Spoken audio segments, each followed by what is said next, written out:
Quick demo of a GPT-4 based assistant that I've been playing with a little bit. The idea here is to give it a task and have it decompose that task into subproblems. And then it's also given a list of tools that it's able to take a look at and see some of the actions. So for example, with a phone, maybe you can make a call or you can wait for a call. With maps, you can find a location, get directions, that sort of thing.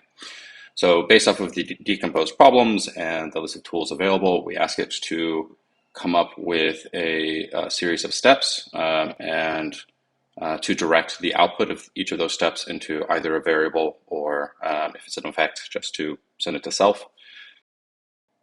So kind of walking through how this works, initially we ask the GPT model to give us just a general task description and to think through how the task is actually going to be accomplished given the tools that are available to it.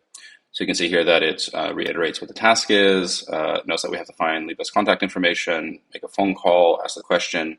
So therefore we need to use the contacts on the phone, and then it sequences them.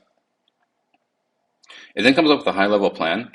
This is not executed as is. There are a few things where it might output a structure that is not quite right, but this is roughly correct.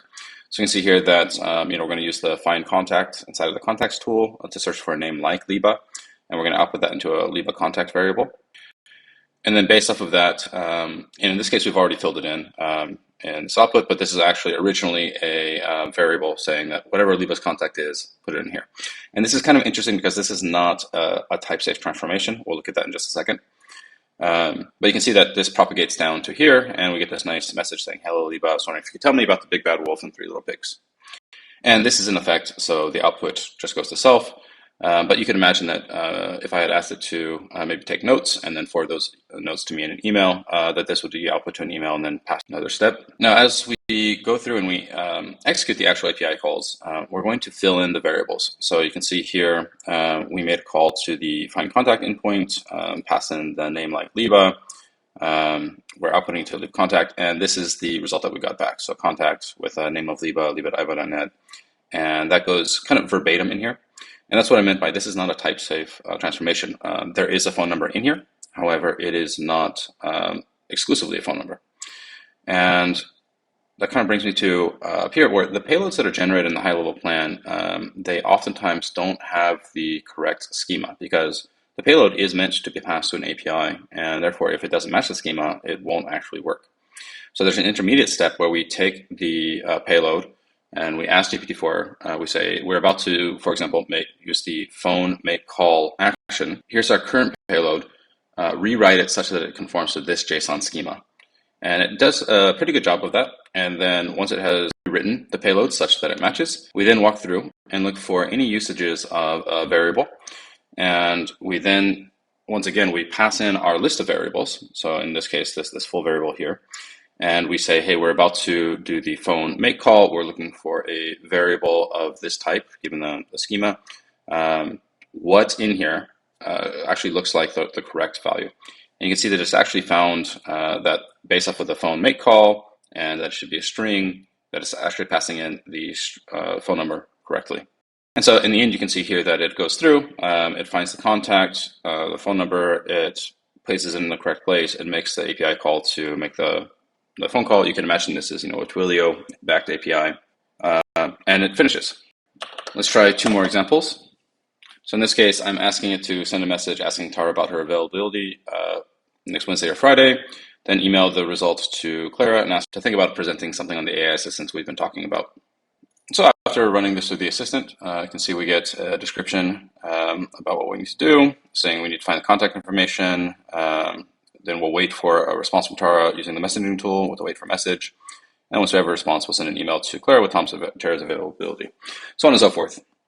So you can see here that we're going to use the contacts info, find the name, and it often gives kind of randomly formed variables. So maybe it's lowercase using dots or something like that, but it doesn't really matter for our purposes. It's generally able to connect these things very, very reliably. So then kind of based off of Tara's contact, same idea, it has substituted it here, even though the contact is much more, you can see Tara contact, Tara at iva.net, Clara contact, the full thing, but it knows that it should actually extract the email, put in here, so on and so forth. So just kind of jumping down, you can see that it makes an API call to find contact. We get the Terra information back. We then send a message asking about when the availability is. Let me know your availability.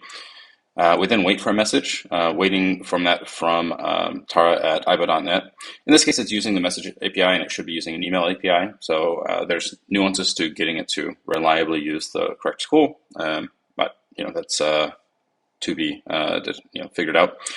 It then finds the contact of Clara.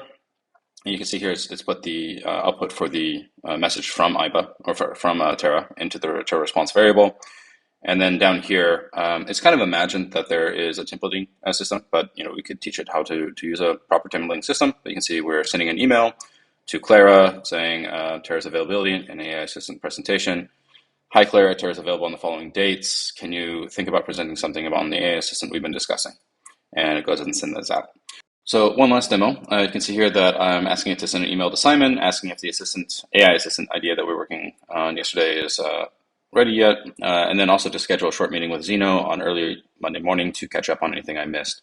And these two tasks are not, there's no interdependency between them, so I should be able to decompose that and realize that, that there's no output from one leading into the next.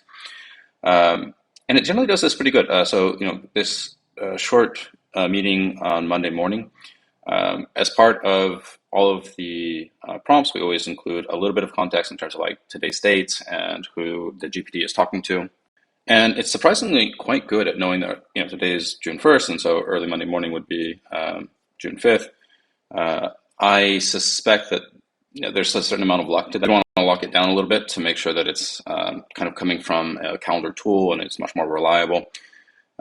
There's also some amount of flexibility around the kind of start and end dates and around dinner time. So I have another one here asking kind of when is Yen available for dinner this week in San Francisco, which is a similar challenge. It's probably the most finicky part of this so far, but it still works reasonably well, and I think can probably be locked down further. So you can see here that it's broken down to two major components about sending an email to Simon and then scheduling a short meeting, and it knows that we need to use email and calendar using the contacts tool.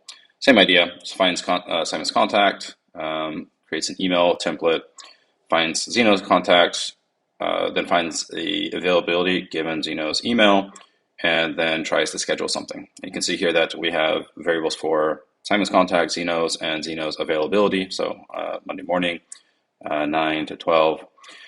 And the actual API calls, are executed very similarly. So find the contact, we get the data back, we then send an email, Simon at iba.net, AI assistant idea, is it working yet? It's in effect, doesn't need to go out anywhere else. Find contact for Zeno, we get Zeno's that, we find his availability, its output here, and then we go ahead and pass that schedule event into the start time for here, 30 minutes and catch up. Like I said, this part can be pretty tricky. Sometimes it passes in all sorts of different information in here, but I think similar to what we do with extracting a variable, you could probably lock this down either on before you call the calendar API or on the calendar API to parse the meaning and then turn that into something actionable. So that's 3 quick demos of this AI tool and how it's able to kind of stitch everything together and come up with an actual reasonably good usage of tools. It's not all the way there yet, but it's just half a day of hacking.